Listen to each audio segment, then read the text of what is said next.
মাহিরকে সে বলছে যে জুবায়েদকে না সরাতে পারলে আমি আসলে তোমার থাকতে পারবো না।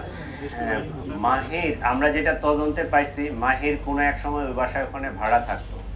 তো আগে থেকে ওই মেয়েটার সাথে পরিচয় দীর্ঘদিনের, কিন্তু প্রেমের সম্পর্কটা অনুমান 1.5 বছর ধরে। আগে তো ছোট ছিল, ওই একজন আরেকজনকে চিনতো, জানতো, প্রতিবেশী। প্রেমের সম্পর্কটা 1.5 বছর ধরে।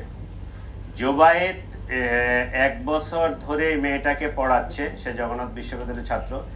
মেয়েটা এর প্রতিও দুর্বল হয়ে যায়, জুবায়েদের প্রতি। এই এখন তো ওই যে মাইন্ড হচ্ছে টিল্টিং, যখন মাহিরের কাছে যায় তখন মাহিরের, যখন জুবায়েদের কাছে যায় তখন জুবায়েদের। ঠিক আছে? তো মাহিরকে সে বলছে যে জুবায়েদকে না সরাতে পারলে আমি আসলে তোমার থাকতে পারবো না।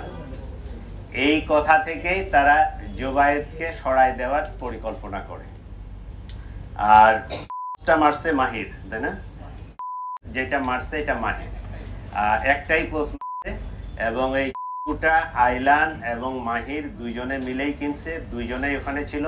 সম্ভবত 2টা ছিল, দুইজনের কাছে 2টা ছিল। পরিকল্পনা ছিল যে আইলান, মাহিরের যে বন্ধু, সে পিছন থেকে মারবে, কিন্তু সে মারে নাই। ওই মাহিরেই নিজেই তার বাহির করে ওই সে গলা বাম সাইডে না ডান সাইডে, ডান সাইডে এই জায়গাটাই মারছে।